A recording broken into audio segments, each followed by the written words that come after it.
2 years after the first Zareth boots touched the soil of Epsilon Eridani IV, the once mighty Dominion lay in ruins.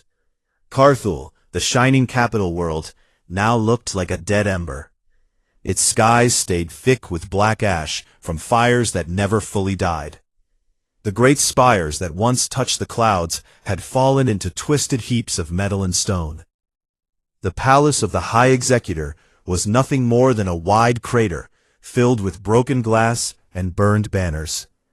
The streets that used to ring with marching feet now echoed only with wind.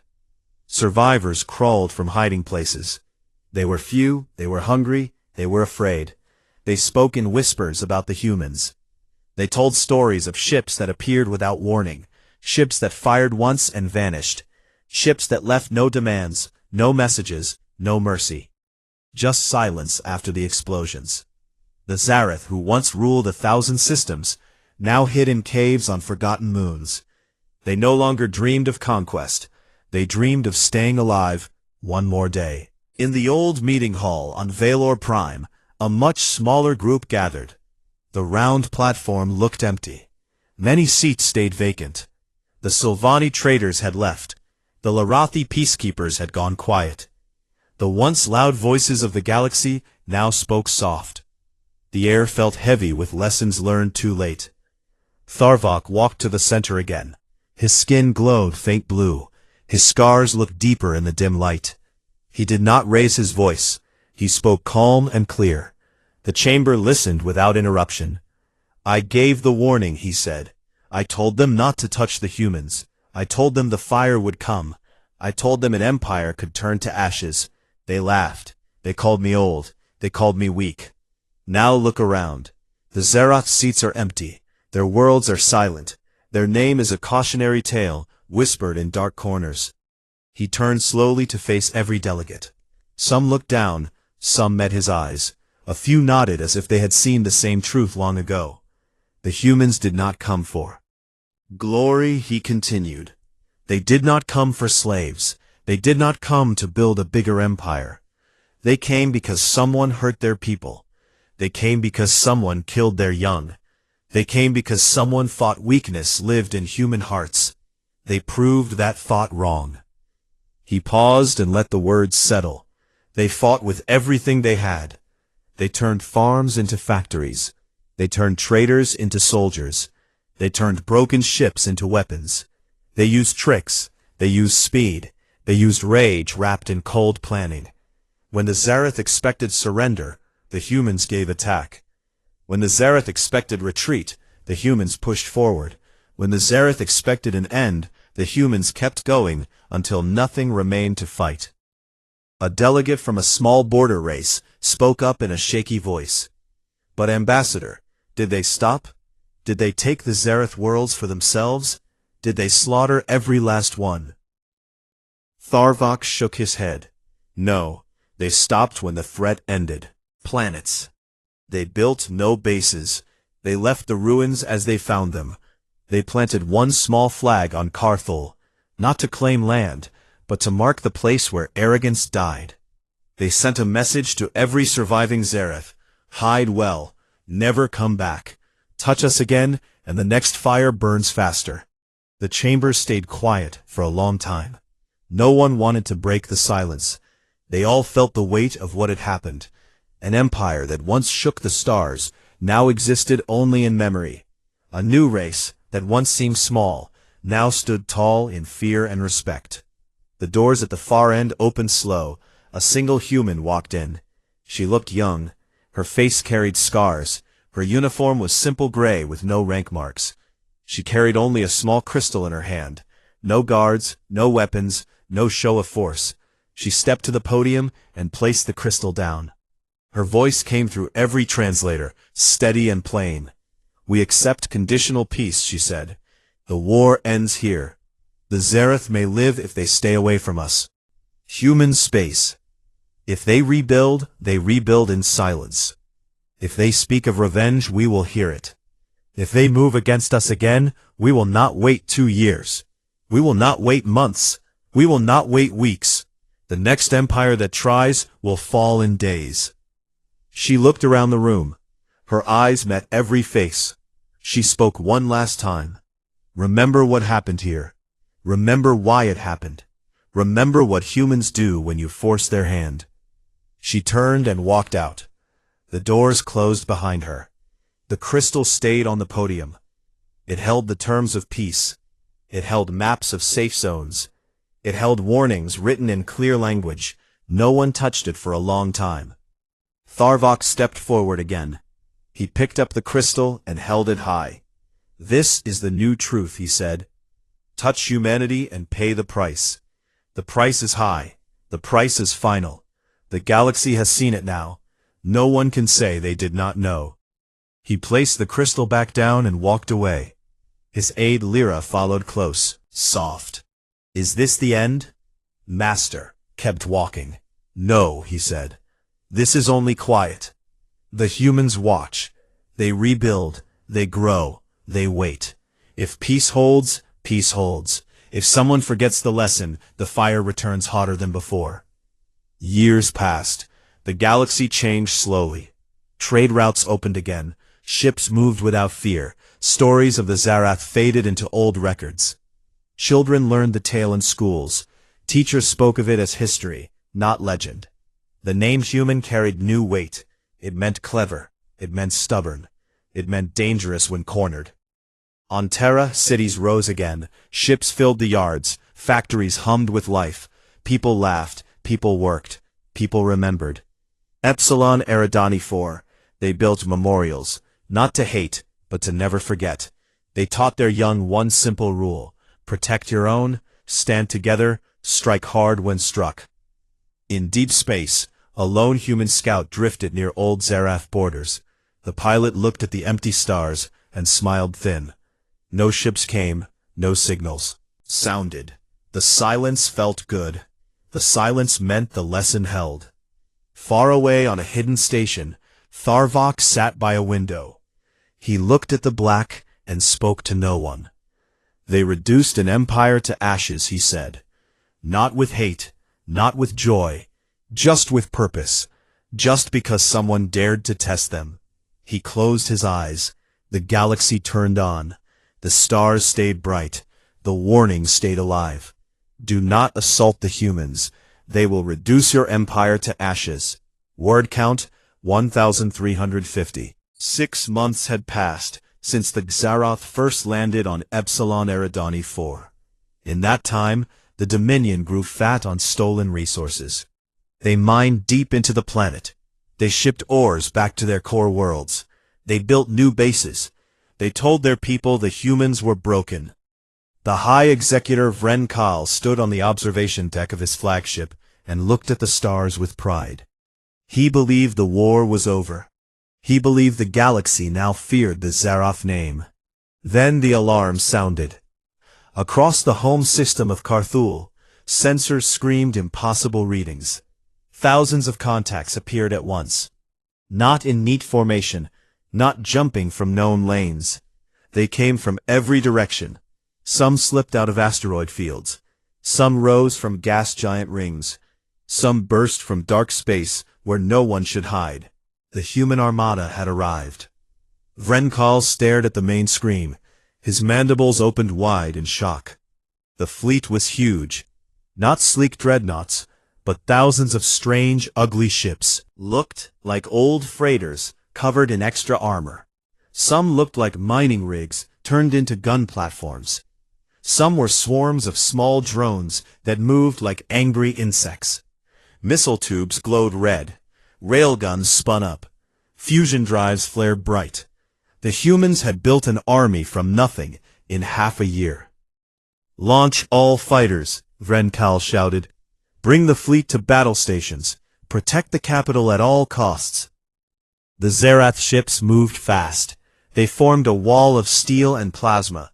Their cannons opened fire in perfect order. Beams of white light cut through space, but the humans did not slow. They charged straight in. The first wave hit like a hammer. Human ships rammed when their shields failed. One freighter turned warship drove its bow into a Zarath cruiser. The impact tore both vessels apart in a fireball that lit the void. Another group of human craft released boarding pods, small metal spears that drilled into enemy hulls. Marines poured out, wearing simple combat suits, and guns and grenades. They fought room to room. They did not care about clean kills. They cared about breaking things. On the bridge of a Zarath battleship, a warrior screamed as humans burst through a hatch. They moved fast. They shot without pause. One human took 3 plasma burns to the chest and kept coming. He laughed as he planted a charge on the reactor door. "Why do you fight like this?" a Zarath officer yelled. The human looked up with blood on his teeth. "You hurt our people. Now we hurt yours, until you learn." Explosions rocked the ship. The reactor went critical. The battleship died in silence. Vrenkal watched his fleet crumble. Reports came fast. Outer defense rings fell. Supply depots burned. Command stations went dark. Human drone swarms filled the space like locusts.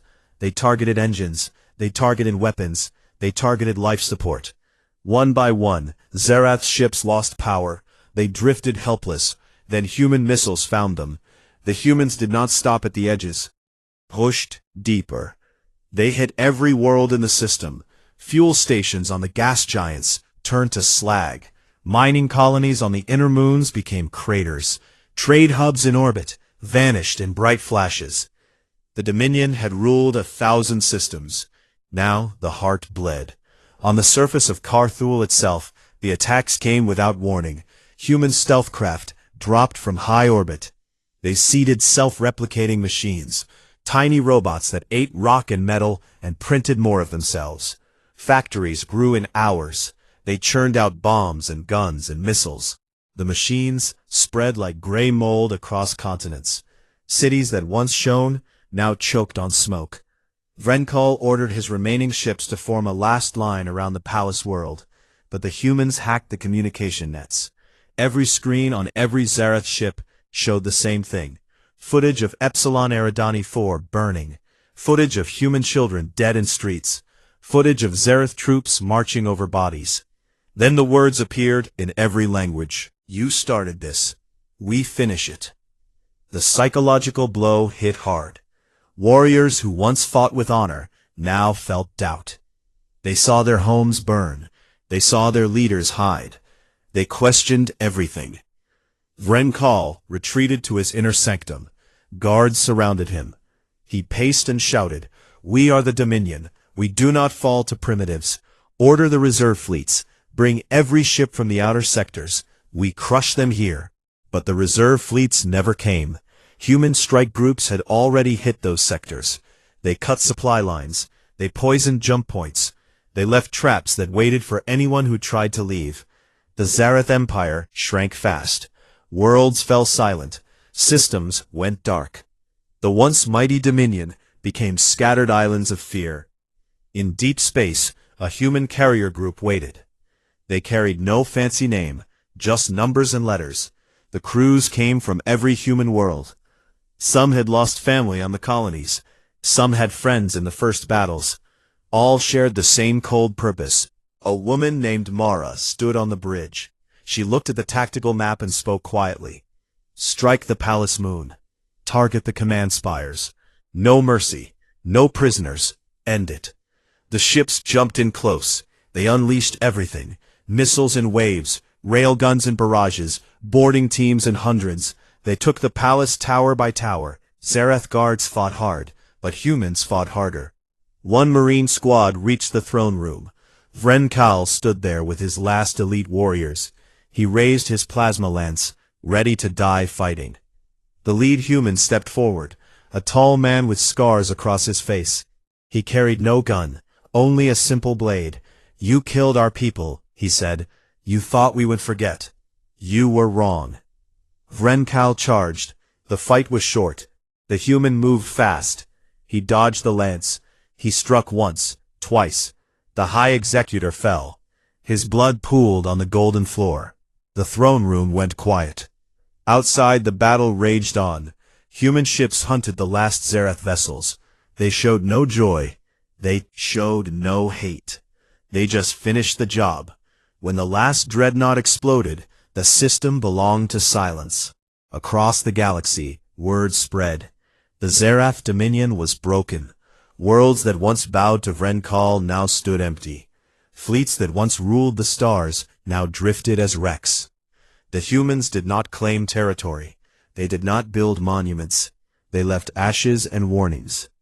Tharvok watched from his exile on a distant station. He saw the feeds. He saw the fire. He turned to Lyra and spoke soft. They did it. They reduced an empire to nothing. Not for conquest, not for glory, just because the enemy gave them no choice. Lyra asked, Master, is it over? Tharvok shook his head. Not yet. The humans do not stop until the threat is gone. They will watch, they will wait, they will rebuild. But if anyone tries again, the lesson will repeat. Faster. Harder. In the ruins of Carthul, a single human scout landed. The pilot walked through the broken palace. She carried a small flag. Cracked stone. Not to claim victory, but to mark the place where the warning became truth. She looked at the sky and whispered one word. Enough. Then she left. The ashes settled. The galaxy listened. Word count 1,350. Across every human world, the attack on Epsilon Eridani 4 changed everything. People who once lived normal lives now felt a deep, cold anger. It was not wild rage. It was quiet and steady, like a machine starting to turn. Workers in factories stopped building cars and started building guns. Shipyards that made slow colony haulers now welded thick armor plates. Scientists who studied distant stars now studied Zarath ship designs, looking for weak points. Children who played in parks now learned basic first aid and how to load weapons. Everyone understood one truth. The enemy had come to their home and killed their people. There would be no peace until the enemy paid. In the deep command center under the Rocky Mountains on Terra, Admiral Elena Voss stood before a huge wall of screens. Her face looked tired, but her eyes burned bright. She had gray hair pulled back tight, and scars on her hands from old battles. She spoke to every fleet, every station, every colony through the quantum relay. Voice reached billions without shouting. They attacked our colony, she said. They burned our cities. They killed our families. They think we are small. They think we are weak. They think we will beg for mercy. They are wrong. We do not beg. We do not break. We remember. We rebuild. We strike back harder than they can imagine. Every ship, every factory, every person now works for one goal. Make them pay until they understand what it means to touch humanity. The screens around her filled with activity. Ship designs changed in real time. Cargo vessels got missile bays added. Passenger liners became troop carriers. Drone factories printed thousands of small attack craft every hour. Volunteers lined up at recruitment posts. Young and old men and women signed their names. They did not cheer. They did not cry. They just nodded and took their gear. The factories ran day and night. Lights stayed on in every city. No one slept much. No one complained. Far from Terra, on a hidden asteroid base in the Oort. Cloud, a small team, worked in silence. They were engineers and hackers who had never fired a gun before. Now they built something new. Self-replicating probes. Tiny machines that could land on rocks, mine metal, print more of themselves, and keep growing. They would turn empty space into weapon factories. The first batch launched already. They would spread slow at first, then faster, then unstoppable.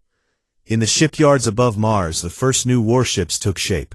They looked strange, not sleek like Zarath vessels, not graceful like old human cruisers. These ships were ugly. Boxes of armor, with engines pushed to the limit. Guns everywhere. No luxury, no comfort. Just death delivered fast and hard. Crews trained in simulators until their hands bled. They learned to fight in zero gravity. They learned to board enemy ships. They learned to die if needed, but take the enemy with them.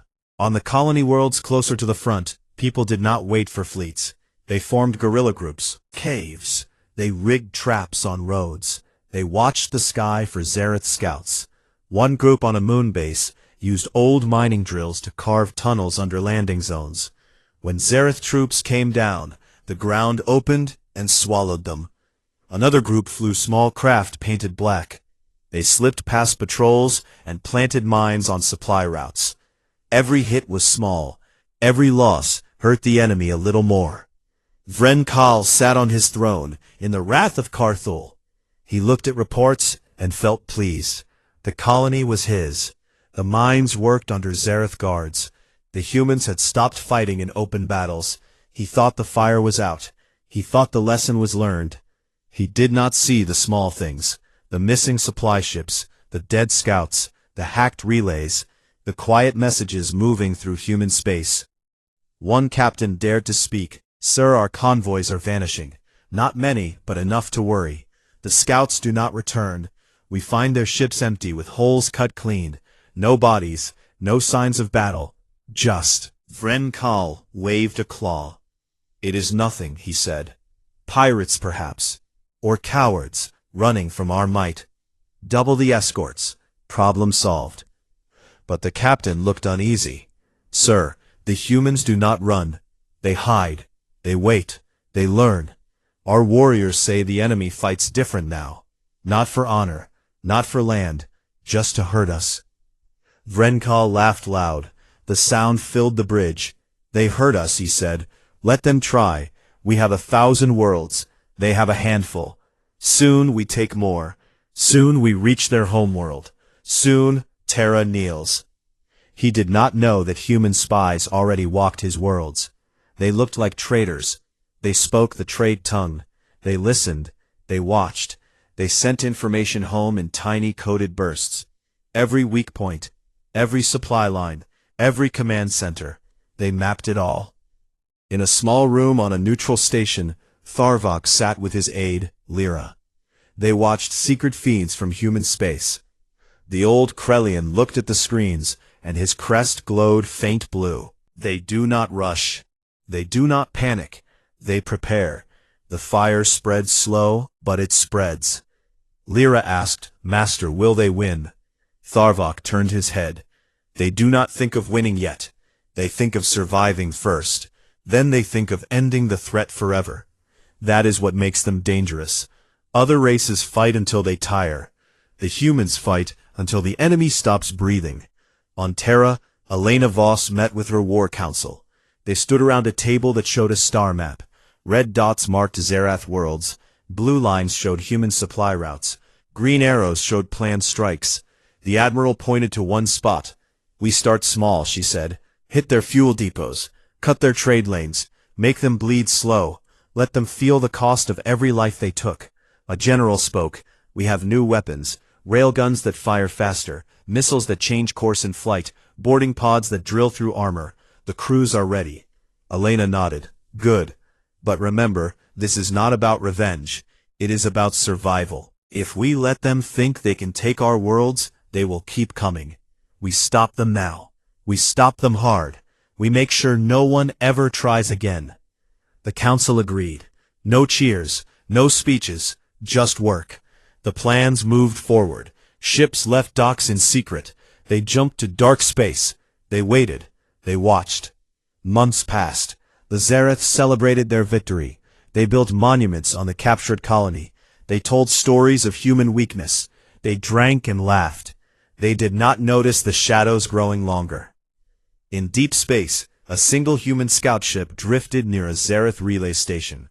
The pilot, a woman named Kira, sent one message home. "We see their patterns. We know their routes. We are ready. When you give the word, we strike." The message reached Terra. Elena Voss read it and smiled thin. "We are awake," she said. "Now we rise." The galaxy waited. It felt the change coming. It felt the quiet before the storm. The Zareth thought they had won. The humans knew the real war had just begun. Begun? Word count? 1,350. The Zareth fleet came out of jump space right above the human colony world called Epsilon Eridani IV. The sky filled with their long silver ships that looked like knives cutting through the black. Their engines glowed bright blue, and plasma cannons hummed with power. High Executive Vren Kal watched from the bridge of his flagship, the Wrath of Carthul. He stood tall with his claws tapping on the command rail, and his mandibles clicked in satisfaction. This would be quick, he thought. A small lesson for the new race. A show of strength to make the rest of the galaxy bow lower. The humans had built a nice little world here. Green fields stretched under two small suns. Cities with tall glass towers sat next to wide farms. Orbital stations floated above like silver rings. Defense platforms tried to look strong with their railguns and missile tubes. But everyone knew the truth. The humans had no real warships. Only a few old frigates and some patrol cutters. Nothing that could match even one. Zareth cruiser. Vren Kal gave the order without waiting. Fire at will, he said. Take the orbitals first, then land the troops. Claim the mines. The transuranic ores belong to the Dominion now. The fleet opened up. Plasma lances stabbed down like white fire. Railgun slugs the size of houses hammered the human shields. The defense platforms fired back, but their shots bounced off Zareth armor like rain on stone. One human frigate charged forward bravely. It launched every missile it had, before a single plasma bolt cut it in half. The pieces tumbled away, burning. In 17 minutes the orbitals were gone. Smoke rose from the ruined stations and debris rained down like sparks. The shield over the main city flickered and died. The Zareth transports dropped like seeds. Thousands of armored warriors in heavy exosuits fell toward the surface. They expected fear. They expected white flags. They expected easy victory. On the ground, things looked different. The humans had known the fleet was coming for hours. Their sensors had picked up the jump signatures early. The leaders had moved fast. Women and children went into deep bunkers under the mountains. Young people who could fight stayed behind, but not in open streets. They hid in houses, in factories, in tunnels. They turned normal tools into weapons. Mining lasers became cutting beams. Tractors got thick armor plates from scrap. Explosives came from fertilizer and fuel tanks. When the first Zarath drop pods hit the dirt, warriors poured out in neat lines. They marched toward the city gates, expecting little trouble. The first street looked empty. Then a building exploded. A wall fell on 20 soldiers, crushing them under stone. A laser from a hidden rooftop sliced through 3 more. Before the Zarath could return fire, another blast came from underground. A tunnel opened, and humans rushed out with blades and guns. They fought close and dirty. They used every corner, every shadow. Vren Kal watched the feeds and frowned. Surrender, he said. This is madness. Order the heavy walkers forward. Burn the resistance out. Giant machines stepped into the city, each one taller than a house, with cannons on every arm. They fired wide beams that turned buildings to slag. But the humans did not run. They ran toward the machines. Some threw themselves under the legs with bombs. Others climbed the armor using hooks and ropes. One small group reached the cockpit of a walker. They cut through the hatch and pulled the pilot out. The machine fell, crashing into another, and both exploded in bright fire. Reports came in fast. Supply trucks vanished on the roads. Scout teams stopped answering. Enemy fire came from places that should be empty. Humans used the planet itself. They knew every hill, every river, every cave. They set traps in the forests. They poisoned water holes. They cut power lines and left darkness behind. Vren Kal slammed a claw on the console. Enough, he shouted. Land more troops. Glass the outer districts. Mean business. More ships came down. Thousands more warriors marched in. They took the city center. They raised the Dominion flag on the tallest tower. They broadcast messages of victory across every channel. But something felt wrong. The humans did not fight in big groups. They slipped away. They left the dead behind, but took their wounded. They kept moving. They kept hitting. They kept dying, but never stopped. In space, small human ships started to escape. Tiny couriers, fast and hard to catch. They jumped away one after another before the Zareth could lock on. Every ship sent the same message on open channels. You have assaulted humanity. We will not forget. We will not forgive. Prepare. Vrenkal listened to the words and laughed again. They run, he said. They flee like scared animals. Let them carry their fear back to Terra. We will follow soon. The Enclave will kneel, or it will burn. But his officers looked worried. One captain spoke quietly. Sir, we lost 3 full companies in the first landing, more than we expected. The humans fight like they have nothing left to lose. Vrenkal turned his head slowly. They have nothing left, he said. That is why they lose. When the last human falls, we will walk over their bones and take their stars. He did not see what happened next. On a dark moon nearby, a human courier landed in secret. The pilot, a young woman with tired eyes, sent one last tight beam message home. The words were short. The Zareth have struck Epsilon Eridani 4. They killed many. They think we are finished. We are not. Tell the fleets, come when ready. We hold until you arrive. The message crossed the void in silence. It reached a relay station on the edge of human space. From there, it jumped to another and another, until it reached Terra. On Earth, the night was calm. People slept in their homes. Children dreamed. Leaders worked late in bright offices. Then the alarms sounded. Soft at first, then loud. Emergency channels lit up. Screens showed the attack. Hidden cameras showed burning cities, showed Zareth troops marching, showed human bodies in the streets. In a deep command bunker under a mountain, Admiral Elena Voss stood before a wall of screens. She was old, with white hair and sharp eyes. She had seen wars before. She had seen friends die. She had seen hope almost gone. Now she watched her people fight and die far away.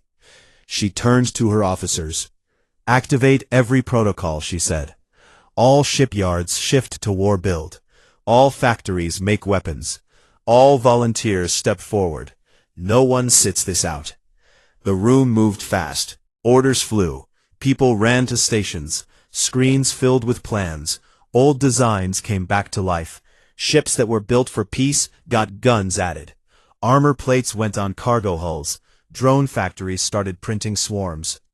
Elena Voss spoke to the fleet on every ship and every station. Her voice was calm but hard. They came to our home. They killed our people. They think we will break. They are wrong. We do not break. We bend. We learn. We come back stronger. We fight until the enemy understands one simple truth. Touch us, and you pay, until nothing is left to pay. Across human worlds, the change happened fast. Workers who made cars now made tanks. Pilots who flew tourists now flew fighters. Scientists who studied stars now studied enemy weak points. Mothers who raised children now raised rifles. Everyone moved as one, not with anger alone, but with cold purpose. Far away, Vrenkal sat on his throne. He looked at the burning colony and smiled. The lesson is given, he said. The humans will remember this day. He did not know the humans were already remembering. They remembered every dead face. They remembered every burned home. They remembered the message they sent. They remembered the promise they made. And somewhere in the dark between stars, the first human warships began to move. Not many at first, but enough. Enough to start the long road back. Enough to make the galaxy hear the sound of coming fire. 1,350. In the huge meeting hall on the neutral planet called Valor Prime, the leaders of many alien races gathered for an urgent talk. The air felt heavy with worry, because a new power called the Zareth Dominion had started to grab nearby star systems without asking anyone. The Zareth were tall creatures with hard shells and sharp claws, and they believed strength meant they could take whatever they wanted. At the center of the round platform stood an old Krellian named Tharvok. His skin glowed soft blue, and long scars ran across his arms and chest, showing battles from long ago. He had seen many empires rise and fall, and he knew the signs of big trouble. The Krellian race was one of the oldest in the galaxy, and they rarely spoke in public anymore. But today, Tharvok asked to talk. All the delegates became quiet when he stepped forward. Even the Zareth war leader, High Executor Vrenkal, stopped his low-clicking laugh and watched with narrow eyes.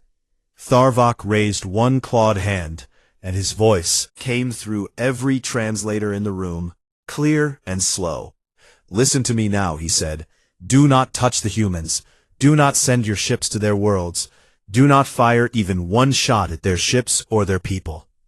A ripple of soft sounds moved through the crowd. Some aliens whispered. Others made skeptical clicks or hisses. The humans were new. They had joined the galactic community only a short time ago. Their home planet, Terra, was small and far from the main trade lanes. Their fleets looked weak with old engines and simple weapons compared to the great armadas of older races. Many thought the humans were lucky to survive at all. Vrenkal leaned forward on his command throne.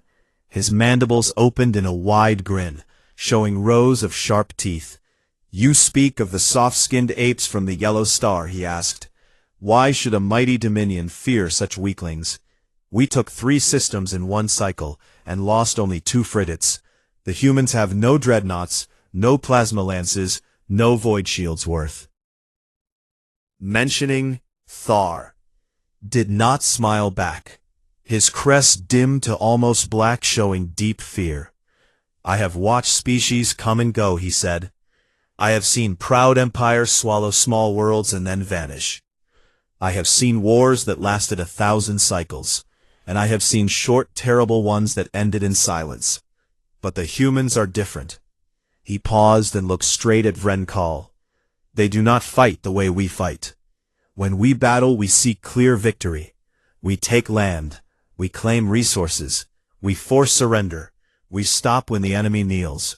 The humans do not stop. They do not kneel. They do not forget." A young delegate from the peaceful Lyrathi race spoke up in a soft voice. "But Ambassador, the humans talk of peace. They trade openly. They share their art and their stories. They seem kind." Tharvok nodded once. "They are kind until you hurt them. Then kindness ends. When you push a human, they push back harder. When you wound them, they heal and return. When you destroy their homes, they build new weapons from the ruins. When you kill their young, they remember every face and every name forever." Vrenkal laughed again, this time louder.